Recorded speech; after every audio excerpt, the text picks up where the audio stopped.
Calculation पूरी, हाँ ऐसे क्वेश्चन आए भाई, ऐसे क्वेश्चन आए, इसको जल्दी से कर देते हैं।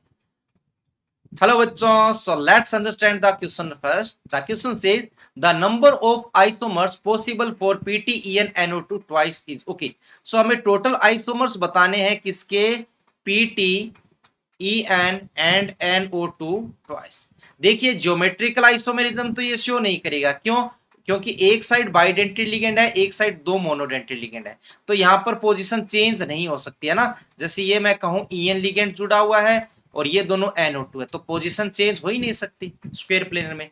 सो GI तो ये शो नहीं करेगा, लेकिन ये स्ट्रक्चरल आइसोमेरिज्म शो करता है। रीजन, यहां पर एम्बीडेंटेड लिगेंड प्रेजेंट है। कौन सा? एम्बीडेंटेड लिगेंड। तो एम्बीडेंटेड लिगेंड प्रेजेंट होता है तो वहां पर लिंकेज आइसोमेरिज्म होती है। कौन सी? Linkage isomerism. ठीक है, सो देखिए इसके क्या क्या लिंकेज आइसोमर बनेंगे। एक तो ये बना हुआ ही है, सेकंड क्या बनेगा, PTEN और ONO। ठीक है ना, ONO यहां पर आ जाए तो वो हो गया। थर्ड कौन सा बन सकता है, PTEN। तो एक है यहां पर NO2 लिगेंड और एक मान लेते हैं ONO, तो यहां पर एक और थर्ड लिंकेज आइसोमर होगा। देखिए स्ट्रक्चरल आइसोमरिज्म का मतलब यह है कि अलग टाइप ऑफ बॉन्ड प्रेजेंट हो। सो यहां पर 2 नाइट्रोजन बॉन्ड थे, यहां पर 2 ऑक्सीजन बॉन्ड थे, यहां पर 1 नाइट्रोजन एंड 1 ऑक्सीजन बॉन्ड था। सो इस तरीके से 3 लिंकेज आइसोमर कह सकते हो आप, या फिर 3 कह सकते हो स्ट्रक्चरल आइसोमर। क्या? Structural isomerism.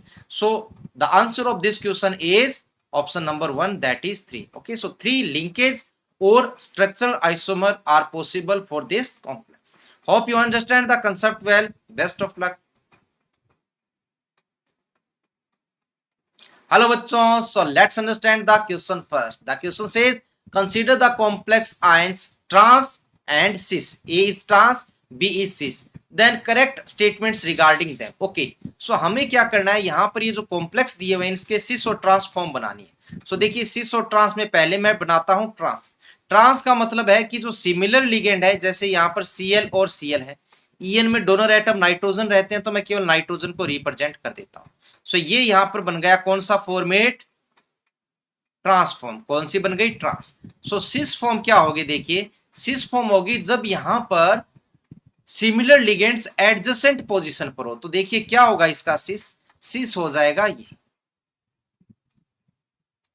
जब यहां पर Cl और Cl प्रेजेंट है और यहां पर नाइट्रोजन एंड नाइट्रोजन, यहां पर नाइट्रोजन एंड नाइट्रोजन। ठीक है, सो ये आ गया हमारे पास क्या, इसका सिस आइसोमर। ठीक है, थोड़ा सा इसको ढंग से रिप्रेजेंट करें तो ये कुछ ऐसे हो जाए, ये एक प्लेन में प्रेजेंट है, यहां पर ये एक प्लेन में प्रेजेंट है और ये Cl ऊपर है और ये नीचे की साइड।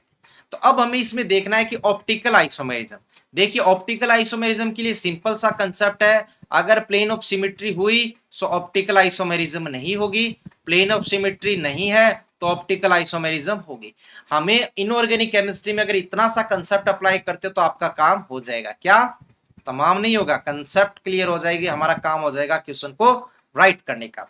सो देखिए ट्रांस के अंदर प्लेन ऑफ सिमेट्री प्रेजेंट है, ये वाली, तो ये इक्वल पार्ट में डिवाइड कर रहा है, इसका मतलब यहां पर प्लेन ऑफ सिमेट्री है, तो ये ऑप्टिकल आइसोमेरिज्म शो नहीं करेगा। लेकिन अगर मैं सिस की बात करता हूं तो देखिए जब भी दो बाइडेंटेड लिगेंड प्रेजेंट हो और सिस फॉर्म हो तो उसमें प्लेन ऑफ सिमेट्री किसी भी प्लेन से चेक करने पर नहीं मिलती है और ये ऑप्टिकल आइसोमेरिज्म शो कर देता है। दो टाइप के आइसोमर, +D एंड -N। अगर माइंड में डाउट आता है कि सर देख लेते हैं एक बार POS है या नहीं, सो पहले इस प्लेन से कट करो, Cl CON, तो दोनों लेफ्ट राइट के अनइक्वल। पूरे प्लेन से कट कर दो जहां पर ये मैंने ब्लू मार्कर से मार्क किया है, सो ऊपर Cl N ये अनइक्वल।